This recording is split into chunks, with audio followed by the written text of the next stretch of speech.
welcome. It's really great to be here in Paris with Sustainable Brands. I'm just going to very quickly introduce my co-panelists. So I'm Tom. I'm the founder and CEO of TerraCycle and a company called Loop. And here is Walter, who's the co-founder of OpenLande, Catherine, the founder of Shamengo and Shamengo Village, and Simon, who's the founder of Plateau, Urbain, with a fantastic new project called Grand Oison.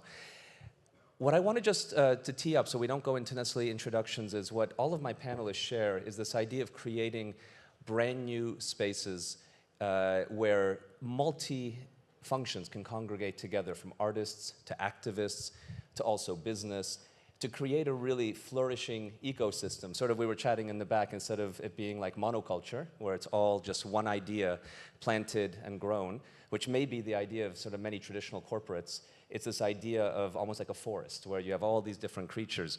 And what I wanted to start with, since, you know, with Sustainable Brands, we think about how do we integrate these really great ideas into traditional corporate cultures, as if you could give some advice on, if someone's sitting here from a big bank or a big brand or a retailer, how can they take some of these learnings and include them in their system? What barriers would they have to break? And what value would be generated, especially in the short term, to allow that to flourish? You want to maybe begin? Hello, thank you. Well, not easy, but first of all, maybe just look at what is happening in the society. Look at those activists. Look at those NGOs. Look at those artists. Look at those small businesses, sometimes startups, but not only startups. What they are doing at the moment, what's happening since 1 or 2 years in the society that's moving very, very fast. Look at Greta Thunberg. Look at the strikes, climate strikes. Something very, very new is happening, and is happening very fast. Those people are the people that will work with you tomorrow, that will buy or not buy your products and services. And those people are people that are trying to invent the world of tomorrow. So even if they're straw, even if they're activists, even if they're only artists, look at what they say. Listen to what they say. Look at what they do, and try to prototype in your organization something small, just to start, and to inspire your company, to inspire your model with those ideas, and to see how those ideas can be mixed up with yours. So this idea of starting small and fast, I think, makes tremendous sense. So I'm, let's say, a mid-level person in a company. What would you recommend as the first key step to get this going, and what do I need as tools to make it occur? Sometimes we try to say, let's think out of the box. I would say, let's feel out of the box.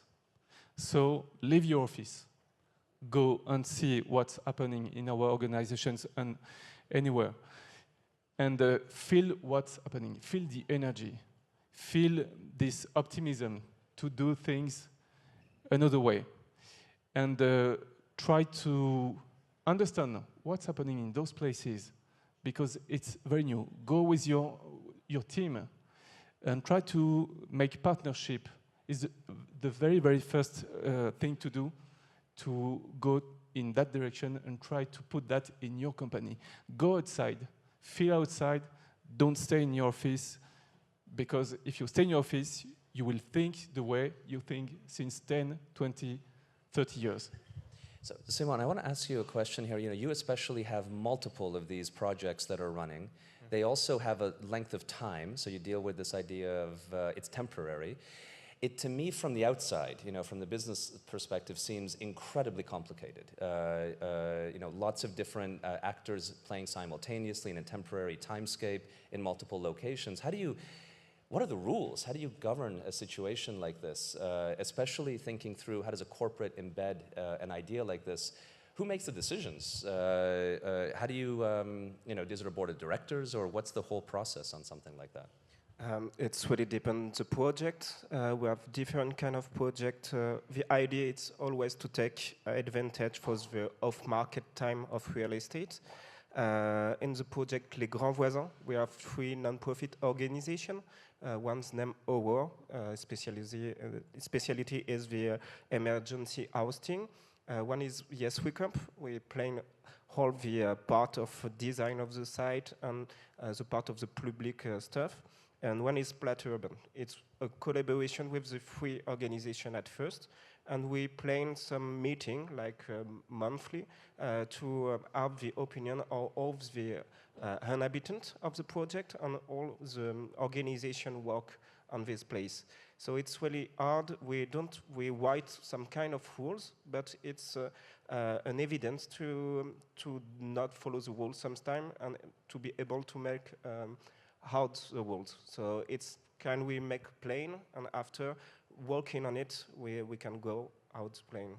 And after you've, especially since your project's ended at a point in time, after you've created all this value in this, real estate in Paris that has been forgotten, you've built this up. What does it look like afterward? Does it move into something like a classic corporate development, or does it retain some of the magic that this multi-use system has put into place? There are for the project, for the people who work on the site, the temporary uses, it's the first step in the market. So it's like kind of the first step. And some people go to the classic market, some people follow a project like vacancy project too, and some people stop their activity. We have in France the idea of the success every day, but sometimes we are vacancy spaces is a space for creation, and you can make just an experience, and sometimes the experience doesn't work. But for the magical thing, in the case of the Grand Voisin, we have the chance to work with the public. The public part want to follow the idea, follow the spirit, and they plan some emergency housing in the new quarter. They plan some square meter for the social and non-profit organization in the future, and they make a plan to have a lot of discussion with the organization of the Grand Voisin and the future people who build the quarter. I think that's a really interesting idea. What you have is this idea of incorporating, especially the forgotten areas of society, homeless people and so on. In our company at TerraCycle, we're located in an inner city which is filled with crime. And by opening our buildings to let graffiti artists paint it all the time, we never have a crime incident. Now, I want to go in a different direction. Catherine, your background is in journalism, but also so is yours. You were a publisher. And I'm just curious if there's some sort of shared idea here, and starting from a media point of view, ending in creating these type of spaces, where you bring all the facets of society together to create a new, almost like a little village, if you will. Yeah, I'm a reporter. I'm still a TV reporter, but I have decided to spend my time to promote a new lifestyle, because if we have a survival instinct, we need to change radically the way we live. We know it's compulsory. There is no way out. So just to show things was good, but wasn't enough for me. And as a reporter, I have decided to spend my time and my skills to create a new world. That's why I created Shamengo, which is a contraction of 3 words, shaman, man, and go. Being Shamengo is to become a shaman of the new world. And because I love, using a camera, I started my journey going around in every corner of the planet to meet the change makers. We call them the Shamengo pioneers. You are a change maker, Tony. Our team came to see you in the US to make a video profile on you. And the next stage of Shamengo is not only to make video collections on the entrepreneurs who are changing the world, but also to gather their innovations under a same room. That's why we're about to start the construction of a Villa Shamengo in Bordeaux. For those who know Bordeaux, we have a fantastic location in Bordeaux next to the bridge Napoleon River for 5 years, and we're going on the land of 1 1,600 meters, square meters, so it's a big place. We're about to start the construction of the Villa Shamengo with all the innovation I just mentioned, and we're going to experience a new lifestyle in accordance with our 4 pillars: caring for the mind and body, creating with ethics, protecting the planet, and caring for others. So I wanted to ask, you mentioned your size is 1,600 square meters, right? So for the Americans in the room, that's 16,000 square feet. Is there a, because you've had these different projects, is there a too small or too big to create? If it's too big, it loses itself, but if it's too small, maybe it doesn't grow. Is there a size and like a large or a small that you've seen is the area where these type of projects really flourish? Yeah, well, your size, it's depends if you want to make a mixed project with a lot of different partnerships. So I think 100,000 square meters, it's, no, 1,000 square meters, it's cool. Under, it's really... 1,000 is the minimum. Yeah, the minimum, because after you cannot pay the people ruling the project. It depends on the price of the rent. If you want to have a lower price of the market, you have to have a scale effect. And I think too bigger is like 40,000 square meters. After that, it just... I don't know, I never try. But your space is very large, right? Yes, because we are in the country just close to Nantes. We have 72 hectares, so that's in French. I don't know how to translate in English. But it's quite huge. We have offices, a farm, woods, lands, and we are doing agroecology also. But never mind, we just started there and it's our prototype. But our purpose is the software of the project. And OpenLande is a software for communities. What we want to do is to make emerge communities of entrepreneurs, activists, artists that can do that in any place, any city, anywhere. So being big or small is not the purpose. The purpose is to be powerful, inspiring, and to have a kind of methodology to create new projects. Some of those projects will become startups and maybe licorns, if honestly I don't mind. The purpose is not to become a licorn. You won't save the world with the licorns. Maybe with the zebras. I don't know if you know the movement in the US, but we will change the world if we cooperate and not in we get in competition. So our purpose is to try to create those ecosystems with a method, putting the culture of open source at the heart of our project. Because if you want to spread, to be at scale, you can do the ancient way, put a lot of money, put some logs everywhere. That's okay. But you can also say, this idea is very good.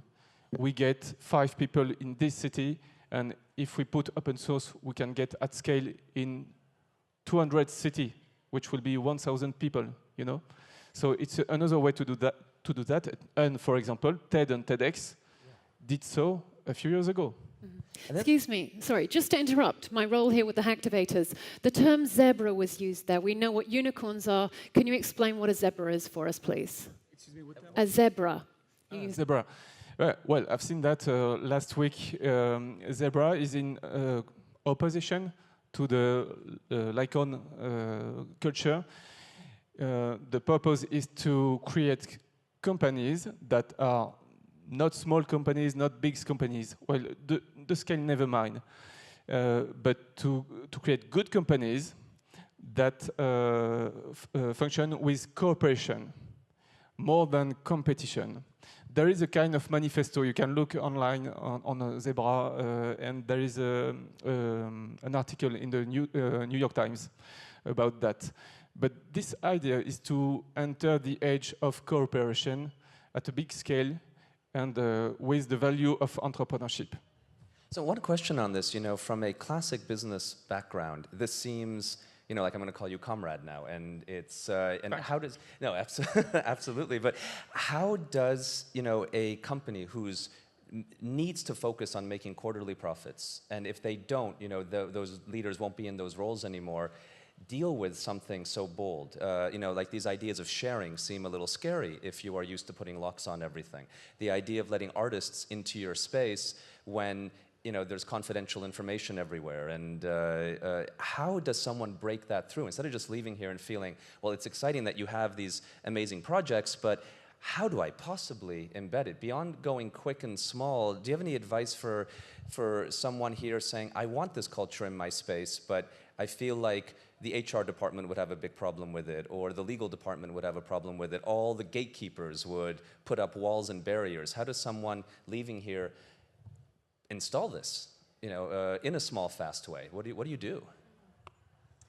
I would recommend to keep the business first, to make a living, but with the money, because big companies have the money. When you start from the ground, you don't have any money. So they have the money, but they're stuck because they're afraid to move forward.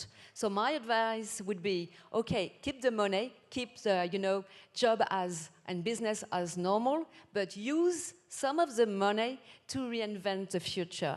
Let's use it to use it on a new playground, because you don't risk anything unless you will learn something that maybe can reinvent your own core business. So let me ask you, you said new playground, and I've seen a lot of corporates do this where they create like an incubator type, you know, in this vibe that you have created in a separate location, without all the rules, without all the governance that is embedded into a normal corporation. Is that the best way to begin, by creating a new ecosystem and putting people there, or would it be better inside? I would not say creating, but helping. Yeah. Let people do what they have to do. They know what they have to do. Let them invent. They know how to do. You don't know how to do, because you don't, well, you don't, maybe you don't know how to do, but they know. So help them, they will do so, and get in partnership with them to see in what purpose, on what point they can help you. Accept for once in your life to be helped. Because what we have to do socially is to tackle the question of climate change, of biodiversity collapse. And if you think that in 10 years, 20 years, your business will run just as usual with that problem, you're wrong. So you need them to understand how to change yourself. So just help, don't do. Yeah, maybe I have an example to give, because with the construction of the Villa Shamengo in Bordeaux, we partner with Eiffage, who is a big, you know, building company. And when we partner, we said, okay, you know, you play our rules. We're going to reinvent the way we build things. And I said, you don't have to, you know, come into my, you know, playground. So please, we will use the materials we want. And for instance, we won't use any concrete. No way. And Eiffage is known as a concrete company. And for them, it's good because the rules are quite clear. So, and they will learn from us, because for the villa, we will use 5 different alternative construction materials, which are more, you know, proof sound and more eco-friendly and with many advantages. And for they will learn from us, and because it's on a neutral, you know, their image is associated, of course, to this project, but this is not their core business. So they can make, you know, mistakes, because they help us. I agree with you, Walter. They help us to try something new. And with the rule learning by doing, we know, like a child, we're going to fail and to wake up again and to fail again. But after a while, we will learn a lot of things, and they could benefit from the knowledge, and they can implement the knowledge in their own business. It's how I see, you know, a good partnership. Simon, have you interacted with corporates, either from a funding point of view, and what do they get back from working with your organization? We work with a lot of companies like BNP Cardiff or something, and they want to work with us because they just want our building was empty. So for the company, it was just the first step of Plateau Urbain is to fight against the disused spaces. So we fight with the disused spaces, and after we make a deal, we are really free to make what we want inside the building. So they're just happy to say they help people, they help some company to get the first step in the markets of the real estate market, and it's over. It was really happy with it. So we don't have to prove anything. We don't have to give some paper that we have a real impact, social impact or something. But it's beginning to be with the terms. Like 1 year, during 1 year now they ask for like impact, social impact report or something. So I think it's gonna be changed, but we don't have we are really free to do what we want. So I think it's a good partnership when they just help us to give building, and after they care about the activity, but they let us do what we want to do. So we talked about urgency. You know, you were mentioning all the different issues that we're grappling with as a planet, really, from climate change to species reduction to all these different key issues. And you know, I've been doing my work for about 15, 16 years, and you know, you've been 6 years. I think many of us, you know, for a while. And it always feels like there's a lot of attention, a lot of communication around social and purposeful activity. But then when we go to conferences like this, it's always the same people in the back. Do you feel that's changing? And do you feel that it's enough? I mean, personally, I think the past 12 months has really accelerated. But I also wonder, when you move from a very low number, you know, and you multiply a low number by a big factor, it's still a very low number relative to the scale of the issue. How do you feel about that? The issue is frightening. That's very clear. And I don't think that we collectively understand what's happening to us. That's the why we must accelerate. However, just where you are and what you are, you cannot do just only what you can. So we do what we can, and we say to you, hey, we are there since maybe 10 years. So now it's time to go ahead and to go forward, and look at just one example on the question of the plastic. How fast it has been to understand what's going in the ocean, and now to say, some companies say today, I will ban plastic in 5 years, for example. So that's very new, that things can be very fast, and I think it's the beginning since 1 year. I just want to build on that. You know, I think the reason plastic has become big quickly, and why maybe other topics like palm oil struggle, is because of simplicity of communication. You know, everyone understands garbage, especially also when it's personal. It's in our water. We're all drinking it right now. It's personal. Exactly. That's it's personal, the point. Yeah. and it's very simple. Especially as a communicator, these are very complex. What all of you share, I think, from the outside looking in, is a feel of complexity. You know, with all these different stakeholders working together, it just feels incredibly complicated. And I feel the challenge in sustainability communication is complexity undermines the message. And that's why the US public loves Fox News, because it's black and white. They say global warming doesn't exist. The person who then has to argue that it does can't argue it in one sentence. So how do you deal, especially as a communicator, with this challenge of this complexity around, you know, a project like the Shamengo village? I agree with both of you. I think that we are at a turning point, but it's still very slow in comparison with the emergency we have to solve the problems humanity is facing. But I don't know what will be the future, but at least I take it personal. I want to be part of the solutions and not to be part of the problems and the pollution again. And the only thing I can say is I'm going to use, you know, what I've learned during 20 years working for television. I will use, you know, the media, the emotional, you know, tool that we always use when you work on TV to capture people's,